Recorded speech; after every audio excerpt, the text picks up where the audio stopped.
dosa dalam doa.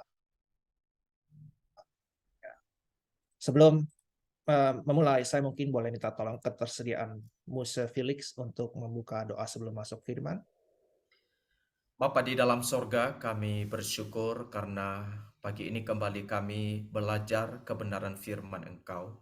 Kami doakan berikan kami telinga seorang murid, hati seorang murid yang mau belajar, rendah hati, dan ingin mengerti, memahami, dan ingin hidup dan menjalani hidup di dalam kehendak Tuhan.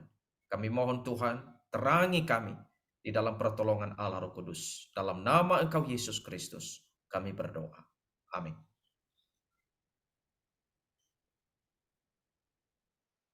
Baik, terima kasih. Saya akan bacakan dulu firman Tuhan. Ya, firman Tuhan hari ini kita ambil dari Daniel 9 ayat 1 sampai 9. Ya, itu saya kalian bisa lihat di screen ini. Bagi yang punya Alkitab bisa buka sendiri juga sama saja ya. Daniel 9 ayat 1 sampai 9.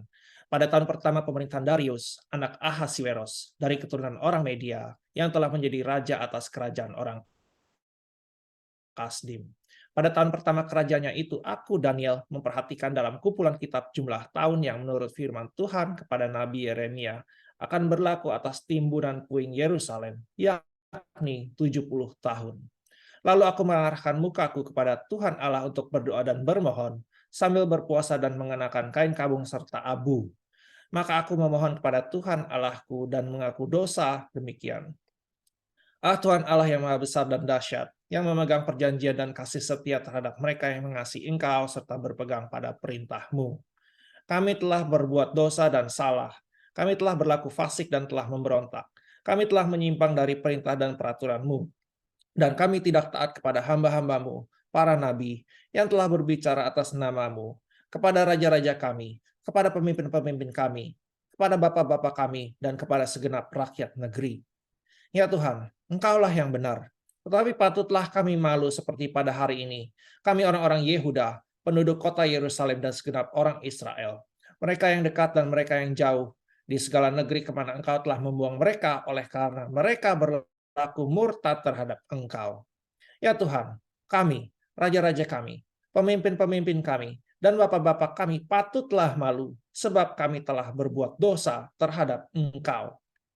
Pada Tuhan Allah kami ada kesayangan dan keampunan, walaupun kami telah memberontak terhadap Dia dan tidak mendengarkan suara Tuhan Allah kami yang menyuruh kami hidup menurut hukum yang telah diberikannya kepada kami dengan perantaran para nabi hamba-hambanya. Segenap orang Israel telah melanggar hukum-Mu dan menyimpang karena tidak mendengarkan suara-Mu. Sebab itu telah dicurahkan ke atas kami kutuk dan sumpah yang tertulis dalam kitab Taurat Musa, hamba Allah itu. Sebab kami telah berbuat dosa terhadap Dia. Dan telah ditetapkannya firman-Nya yang diucapkannya terhadap kami dan terhadap orang-orang yang telah memerintah kami, yakni bahwa akan didatangkannya kepada kami malapetaka yang besar, yang belum pernah terjadi di bawah semesta langit seperti di Yerusalem. Seperti yang tertulis dalam kitab Taurat Musa, segala malapetaka ini telah menimpa kami, dan kami tidak memohon belas kasihan Tuhan, Allah kami, dengan berbalik dari segala kesalahan kami dan memperhatikan kebenaran yang daripada-Mu. Sebab itu Tuhan bersiap dengan malapetaka itu dan mendatangkannya kepada kami. Karena Tuhan Allah kami adalah adil dalam segala perbuatan yang dilakukannya, tetapi kami tidak mendengarkan suaranya. Oleh sebab itu ya Tuhan Allah kami, yang telah membawa umat-Mu keluar dari tanah Mesir dengan tangan yang kuat dan memasyurkan nama-Mu sendiri seperti pada hari ini.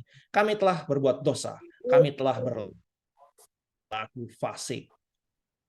Ya Tuhan, sesuai dengan belas kasihan-Mu, biarlah kiranya murka dan amarah-Mu berlalu dari Yerusalem, kotamu, gunung-Mu yang kudus. Sebab oleh karena dosa kami dan oleh karena kesalahan nenek moyang kami, maka Yerusalem dan umat-Mu telah menjadi celah bagi semua orang yang di sekeliling kami. Oleh sebab itu, dengarkanlah ya Allah kami, doa hamba-Mu ini dan permohonannya, dan sinarilah tempat kudus-Mu yang telah musnah ini dengan wajah-Mu demi Tuhan sendiri. Ya Allahku, arahkanlah telinga-Mu dan dengarlah, bukalah mata-Mu dan lihatlah kebinasaan kami dan kota yang disebut dengan nama-Mu. Sebab kami menyampaikan doa permohonan kami ke hadapan-Mu bukan berdasarkan jasa-jasa kami, tetapi berdasarkan kasih sayang yang berlimpah-limpah. Ya Tuhan, dengarlah. Ya Tuhan, ampunilah. Ya Tuhan, perhatikanlah dan bertindaklah dengan tidak bertangguh. Oleh karena Engkau sendiri Allahku, sebab kotamu dan umatmu disebut dengan namamu. Demikianlah firman Tuhan semesta alam. Konteksnya itu bisa dilihat dari ayat yang ke-1 sampai ke-3 ya. Jadi kitab Daniel ini adalah wahyu Allah yang ditulis oleh Daniel dalam bentuk narasi sejarah hidup di zamannya. Dan beberapa penglihatan-penglihatan dan mimpi-mimpi buatan dalam bentuk simbolisme. Dia hidup di zaman di mana Allah membuang Israel ke tangan bangsa-bangsa lain yang digambarkan di Daniel 7. Misalnya singa bersayap Raja Wali sebagai gambaran kerajaan Nebukadnezar, Raja Babel, dan beruang ya sebagai gambaran kerajaan Media Persia. Nah, di pasal 9 ini adalah Daniel ketika di bawah kerajaan beruang Media Persia. Itu bisa dilihat dimulai dari ayat yang pertama. Ya. Pada tahun pertama pemerintahan Darius, anak Ahasiweros, ini Raja Persia yang juga ditemukan di kitab Esther. Ya. Darius dari keturunan orang Media yang telah menjadi raja atas kerajaan orang Kasdim. Lalu ayat yang kedua, pada tahun pertama kerajaannya itu, aku Daniel memperhatikan dalam kumpulan kitab jumlah tahun yang menurut firman Tuhan kepada Nabi Yeremia akan berlaku atas timbunan puing Yerusalem, yakni 70 tahun. Ya. Ini maksudnya adalah tanggal kronologis ditulisnya pasal 9 ini adalah setelah jatuhnya Israel ke Babel sesuai dengan nubuatan Yeremia tentang 70 tahun. Itu telah ditulis di Yeremia 25 ayat 9 sampai 11. Saya sudah bukakan, kumpulkan ayatnya ya di sini. Sesungguhnya aku akan mengerahkan semua kaum dari utara, demikianlah firman Tuhan menyuruh memanggil Nebukadnezar Raja Babel, hambaku itu. Aku akan mendatangkan mereka melawan negeri ini, melawan penduduknya dan melawan bangsa-bangsa sekeliling ini, yang akan kutumpas dan kubuat menjadi kengerian, menjadi sasaran suitan dan menjadi ketandusan untuk selama-lamanya. Aku akan melenyapkan dari antara mereka suara kegirangan dan suara sukacita, suara pengantin laki-laki dan pengantin perempuan, bunyi batu kilangan dan cahaya pelita. Maka seluruh negeri ini akan menjadi reruntuhan dan ketandusan, dan bangsa-bangsa ini akan menjadi hamba kepada Raja Babel 70 tahun lamanya. Dengan kata lain ya, Daniel ini hidup di zaman murka Allah, zaman di mana Allah memanifestasikan murkanya kepada orang-orang Israel. Dan di masa-masa inilah Daniel memanjatkan doanya. Ya. Dimulai dari ayat yang 3. Lalu aku mengarahkan muka aku kepada Tuhan Allah untuk berdoa dan bermohon sambil berpuasa dan mengenakan kain kabung serta abu. Maka aku memohon kepada Tuhan Allahku dan mengaku dosa demikian. Ah Tuhan, Allah yang maha besar dan dahsyat, yang memegang perjanjian dan kasih setianya terhadap mereka yang mengasihi Engkau, serta berpegang pada perintah-Mu. Perhatikan mulai dari sini saya mau sorot poin yang pertama ya, yaitu memulai doa dengan pemujaan. Ya, di sini seperti yang telah kita bahas di seri pertama sebelumnya, di sini terlihat lagi pola yang sama dalam doa Daniel, yaitu memulai doa dengan pemujaan kepada Allah. Di situ juga terlihat doktrin Allah dipakai oleh Daniel di situ ya, di mana juga di ayat-ayat lain yang saya sorot hijau di sepanjang struktur doa Daniel. Ya, misalnya di sini di permulaan Allah yang maha besar dan maha dahsyat, Allah yang memegang perjanjian kasih setia terhadap mereka yang mengasihi Dia, Allah yang benar, ya, Allah yang menyayang dan pengampun, Allah yang adil. Terlihat jadi struktur doa Daniel ini terdapat doktrin Allah. Jangan kata lain, Daniel mengenal Allahnya sendiri. Saya tidak akan membahas lebih detail lagi karena itu sudah dibahas minggu lalu. Jadi kita masuk poin yang kedua ya, tentang pengakuan dosa. Terdapat pengakuan dosa di dalam struktur doa Daniel ini. Dan di dalamnya itu terbagi lagi menjadi dua subbagian, yaitu ketika dia mengaku dosa, dia menyatakan dosa dan kesalahannya, dimulai dari ayat 5 sampai 10. Dan ketika dia mengaku dosa, itu dia menekankan penghakiman Allah oleh karena dosa-dosa dan kesalahan mereka. Ya, ini saya sudah bagi di ayatnya itu. Ini 2a pernyataan dosa dari ayat 5 sampai 11 sampai 10, lalu dari 11 sampai selanjutnya itu penghakiman Allah atas dosa dan kesalahan. Yang pertama kita akan bahas pengakuan dosa itu adalah dengan menyatakan dosa dan kesalahan kita ya. Itu dimulai dari ayatnya yang kelima. Kami telah berbuat dosa dan salah. Kami telah berlaku fasik dan telah memberontak. Kami telah menyimpang dari perintah dan peraturan-Mu. Perhatikan kata kami tersebut tersirat bentuk doanya Daniel di sini adalah bentuk doa syafaat. Doa yang dinaikkan bagi orang-orang Israel sebangsanya. Jadi pengakuan dosa itu hanya bisa dipanjatkan oleh mereka yang telah menjadi umat Allah karena mereka berdoa bagi gerejanya. Ya. Perhatikan juga kata perintah dan perintah-Mu di sini ya. Di terjemahan di sini adalah singular, tunggal. Namun bahasa aslinya itu adalah sebenarnya jamak. Ya. Jadi maksudnya itu pengakuan dosa yang dipanjatkan hendaklah menonjolkan dosa-dosa dan kesalahan kita sebejat-bejatnya, sebanyak-banyaknya, dan dengan merendahkan diri kita di hadapan Tuhan. Nah, jadi contoh dari ayat 5 ini, kalau kita pakai doa pribadi kita dalam mengaku dosa ya, misalnya itu ya, contohnya ya, contoh. Ya Bapak di sorga yang maha kuasa, kami telah berdosa, kami telah berlaku fasik, telah menyimpang dari segala perintah-perintah dan peraturan-Mu. Dan selanjutnya. Lalu dari ayat 6-nya ini, ya Daniel berkata apa ini? Dan kami tidak taat kepada hamba-hambamu para nabi yang telah berbicara atas namamu kepada raja-raja kami, kepada pemimpin-pemimpin kami, kepada bapak-bapak kami, dan kepada segenap rakyat negeri. Artinya orang Israel tersebut telah dikhotbahkan oleh para nabi, namun mereka tetap melanggar. Ya, gini. Maka itu, ini bisa dijadikan salah satu faktor mengapa kita mengaku dosa. Ya, sudah terus ditegur oleh orang yang dikirimkan Tuhan. Jadi kita bisa mengaku dosa oleh karena faktor itu, dan kita bisa masukkan faktor itu di dalam pengakuan dosa kita. Ini adalah sebenarnya variasi senada tentang bagaimana menonjolkan dosa dan kesalahan kita dalam merendahkan diri kita mengaku dosa. Jadi saya kasih contoh lagi di ayat 6 ini ya, kalau kita pakai dalam doa pribadi ya. Ya Bapa yang Maha Dahsyat, kami telah berdosa, tidak taat kepada firman-Mu, Alkitab, yang disampaikan juga melalui hamba-hamba yang Engkau kirimkan kepada seperti pemimpin-pemimpin, dari pemimpin-pemimpin gereja, dari pengkhotbah-pengkhotbah, dari guru-guru yang telah berbicara atas nama-Mu dalam nama Yesus. Dan kalian bisa lanjutkan doa sesuai yang kalian inginkan. Lalu, dalam menonjolkan doa dan salah kita itu ya, nih mengakuan dosa, menyatakan dosa dan kesalahan, kita bisa dengan mengontraskan dengan keagungan Allah. Keagungan Allah itu setelah kita memuja kepada Allah, kita kontraskan dengan keberdosaan kita. Ya, itu ditunjukkan oleh Daniel dalam ayat yang ke-7 dan 8. Ya. Jadi yang saya sorot hijau ini yang pengagungan kepada Allah, dan kemudian dikontraskan dengan yang saya garis bawahi adalah pengakuan dosanya Daniel. Ya, ya Tuhan, Engkaulah yang benar.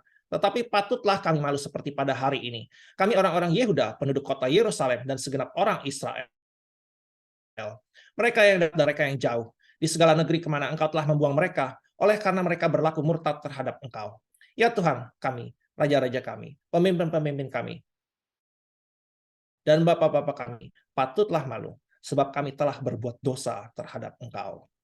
Perhatikan lagi bagaimana keperdosaan manusia tersebut dikontraskan lagi dengan keagungan Allah di ayat yang 9 dan 10. Sama polanya ya, yang saya sorot hijau dikontraskan dengan keberdosaan manusia ya. Pada Tuhan Allah kami ada kesayangan dan keampunan.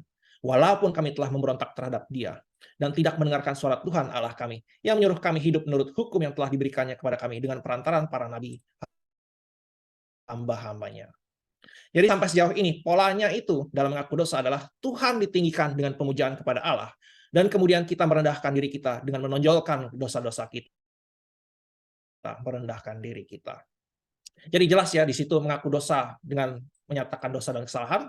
Lalu Daniel juga dalam mengaku dosa, dia menekankan bagaimana layaknya dia akan penghakiman Allah oleh karena dosa dan kesalahan mereka dan orang-orang Israel. Ya, itu bisa dilihat dimulai dari ayat yang ke-11. Kita baca lagi ya, saya bacakan lagi. Segenap orang Israel telah melanggar hukum-Mu dan telah menyimpang karena tidak mendengarkan suara-Mu. Sebab itu telah dicurahkan ke atas kami kutuk dan sumpah yang tertulis dalam kitab Taurat Musa hamba Allah itu. Sebab kami telah berbuat dosa terhadap dia. Perhatikan, telah melanggar hukum-Mu. Ya, ini adalah definisi dosa. Ya, dengan kata lain, dosa didefinisikan dengan pelanggaran terhadap hukum Allah. Itu bisa juga terlihat di 1 Yohanes 3 ayat 4. Ya. Setiap orang yang berbuat dosa melanggar juga hukum Allah, sebab dosa ialah pelanggaran hukum Allah. Ya. Dan kata hukum di Daniel 9 ayat 11 ini, hukum di sini ya, itu merujuk kepada Pentateuch, hukum 5 Taurat Musa. Ya, karena tertulis ini, hukummu yang tertulis dalam kitab Taurat Musa. Ya. Namun sekarang ini di zaman PB ya, oleh karena yang berlaku adalah hukum moral 10 perintah Allah saja. Hukum seremonial dan hukum civil government itu sudah di-abrogate ya, sudah diberhentikan. Maka untuk aplikasinya untuk kita sekarang ini adalah melanggar hukum Allah, artinya melanggar hukum 10 perintah Allah. Atau dekalog ya, 10 perintah Allah itu dekalog. Jadi dekalog inilah yang menjadi acuan sekarang untuk melihat apakah suatu hati, pikiran, perbuatan adalah berdosa terhadap Allah. Ya. Ini penting karena kita bisa tahu sesuatu berdosa atau tidak kalau ada acuannya. Kita baru bisa mengaku dosa kalau dosanya kita kenali. Ya. Contoh minggu lalu ada pertanyaan dari seorang saudari, ya kalau sedang berdoa bersama ya, lalu berpikir yang lain itu dosa apa enggak ya? Lalu saya jawab dosa. Ya. Kenapa saya bisa tahu? Itu karena ada acuannya. Itu adalah karena pelanggaran hukum yang pertama dan terutama. Kasihilah Tuhan Allahmu dengan segenap hatimu dan dengan segenap jiwamu dan dengan segenap akal budimu. Matius 22. Ya. Sehingga oleh karena tuntutan hukum Allah yang begitu tinggi oleh Allah yang Maha Kudus, maka manusia pasti ditemukan kesalahan kalau hidupnya direfleksikan dengan dekalog ini, 10 perintah Allah ini. Oleh karena itu, fungsi dari hukum adalah yang pertama untuk menyingkapkan dosa.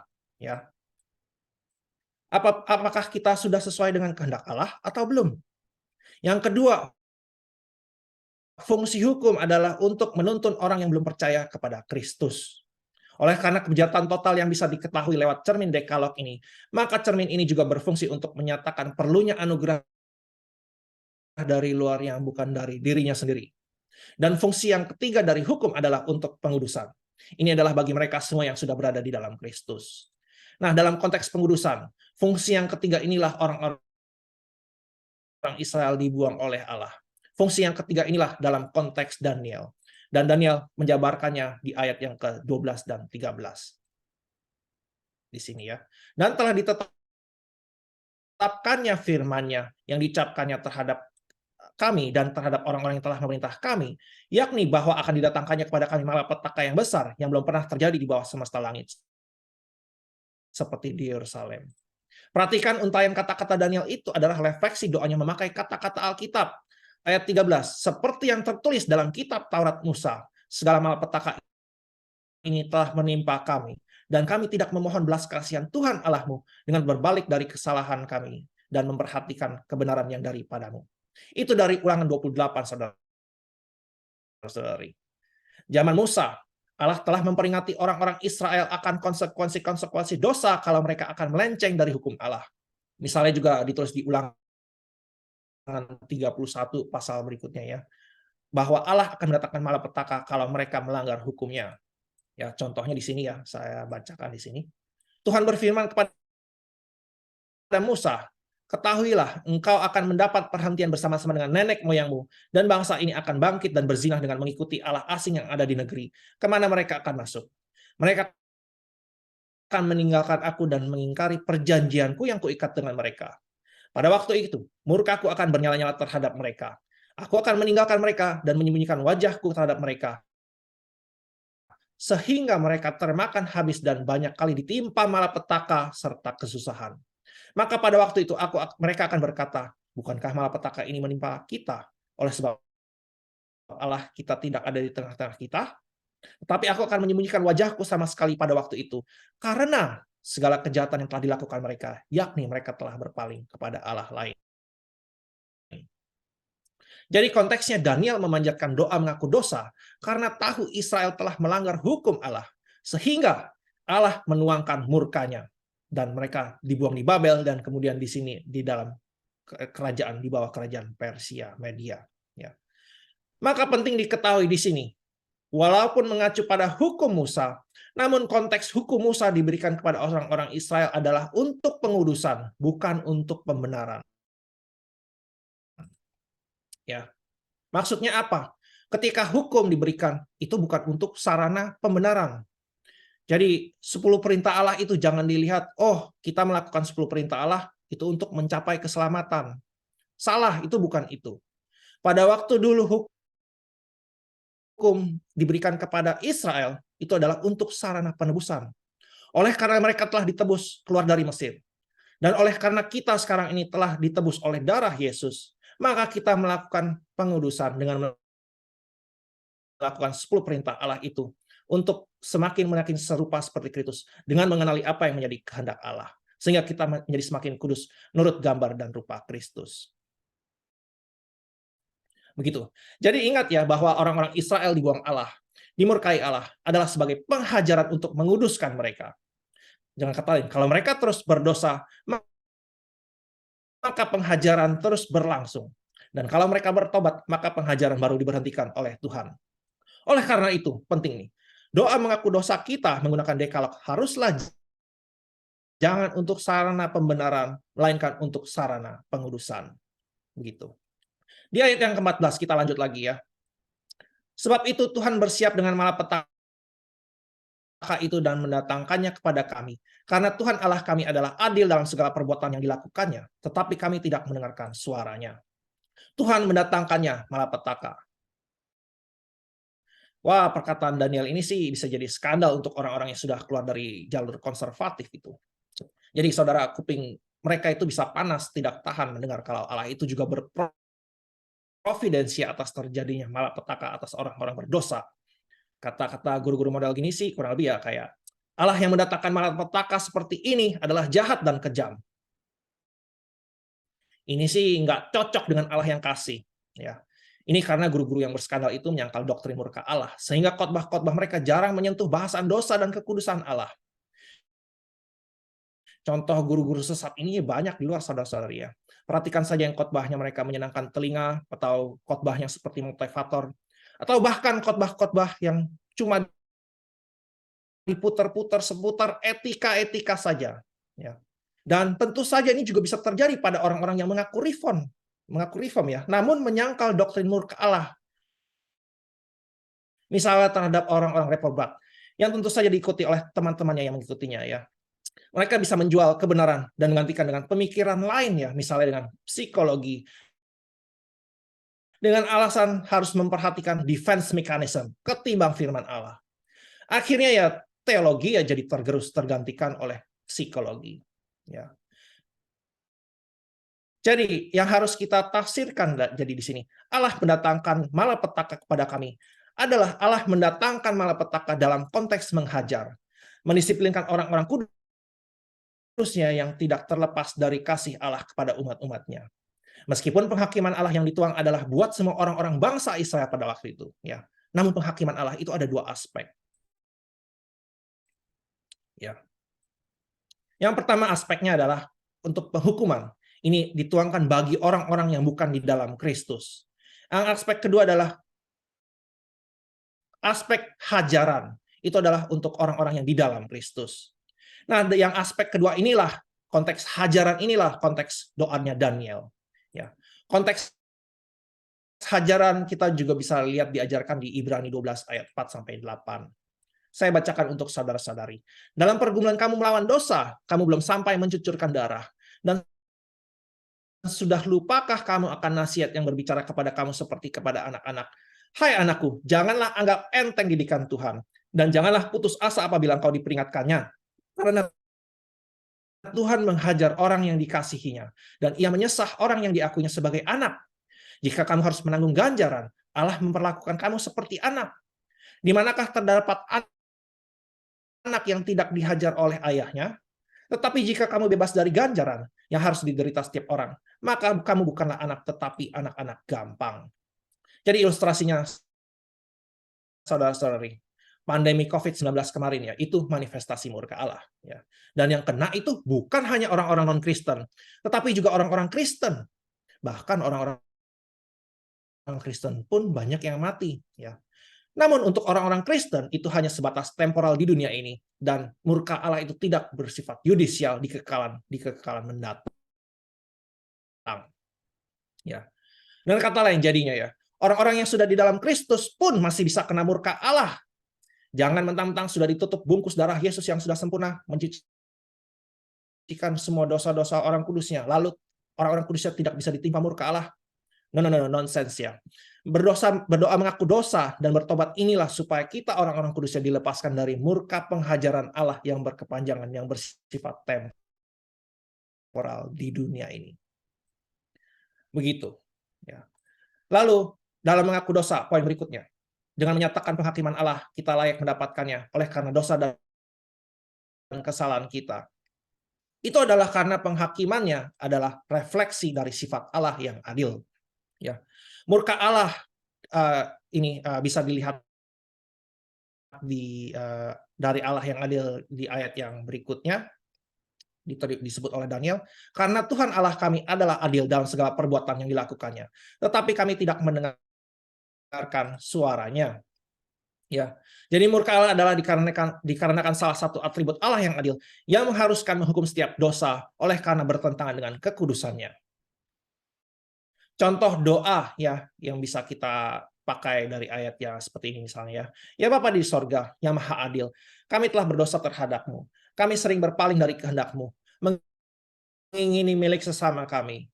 Meskipun itu hanya terlintas di pikiran kami. Kami layak menerima disiplin-Mu ya Tuhan. Dan seterusnya. Itu hanya contoh. Ya. Jadi saudara-saudari, segitulah tentang pengakuan dosa dalam doa. Selebihnya doa Daniel adalah tentang permohonan ampun. Ya, itu yang menjadi poin ketiga. Ya, itu sedikit lah. Saya nggak bahas banyak. Jadi maksudnya di sini adalah doa dari pola doa Daniel. Dia masuk ke pemujaan, memulainya dalam pemujaan, lalu baru mengaku dosa, dan kemudian Daniel masuk ke permohonan ampun. Itu bisa terlihat dimulai dari ayat yang ke-16 ya. Ya Tuhan, sesuai dengan belas kasihan-Mu, biarlah kiranya murka dan amarah berlalu dari Yerusalem, kotamu, gunungmu, dan yang kudus. Sebab karena dosa kami dan oleh karena kesalahan nenek moyang kami, maka Yerusalem dan umat-Mu telah menjadi celah bagi semua orang di sekeliling kami. Oleh sebab itu, dengarkanlah ya Allah kami doa hamba-Mu ini dan permohonannya.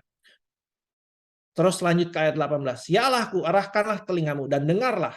Bukalah matamu dan lihatlah kebinasaan kami dan kota yang disebut dengan namamu. Sebab kami menyampaikan doa permohonan kami ke hadapanmu, bukan berdasarkan jasa-jasa kami, tetapi berdasarkan kasih sayangmu yang berlimpah-limpah. Ya Tuhan, dengarlah, ya Tuhan, ampunilah. Dan kalian bisa lanjutkan sendiri. Ya. Dan jadi dalam doa memohon ampun itu, kita menekankan mohon belas kasihan dari Allah. Ya. Nah, bagaimana contohnya yang kalau kita pakai dari doa Daniel ini ya? Saya kasih contoh lagi ya. Ya Bapa yang Maha Kudus, kami telah berdosa, telah seringkali bersalah, tidak melakukan kehendak-Mu yang suci dan layak dihukum. Oleh karena itu ya Tuhan, ampunilah dosa kami dan berlalulah kiranya murka-Mu sesuai dengan belas kasihan-Mu dan kasih sayang-Mu yang berlimpah-limpah. Ilustrasinya, saudara-saudari, anak kecil kalau disabet rotan terus, ia akan nangis dan minta ampun. Akankah namun orang tuanya terus menghukumnya? Dia akan menyetop kalau mendengar anaknya minta ampun. Ya.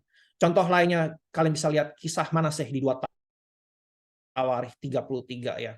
Manaseh melakukan hal yang jahat di mata Tuhan, sehingga dia didera oleh Tuhan. Kemudian dia dikirimkan ke penjara, sehingga Manaseh akhirnya berdoa kepada Tuhan, dan dia bertobat di situ. Sehingga Tuhan memulihkan kembali hidupnya, dan Manaseh memulihkan Yerusalem pada waktu itu. Untuk penutupan, jadi jelas ya, saudara-saudara kalian. 3 poin yang pada hari ini dari Daniel 9 tentang bagian-bagian penting dalam berdoa, yakni pengakuan dosa ya. Poin pertama adalah memulai doa dengan pemujaan ya, lalu masuk ke pengakuan dosa, lalu masuk ke permohonan ampun. Begitulah bentuk pola dalam pengakuan dosa. Itu ada contoh lainnya misalnya di Nehemia 9 dan Esra 9. Wah, jadi Daniel 9, Nehemia 9, Esra 9. Di situ Nehemia dan Esra pakai pola yang kurang lebih sama dari Daniel. Namun itu kalian bisa lihat sendirilah kalau kalian mau studi lebih lanjut. Ya. Sekian dan mari kita tutup dalam doa.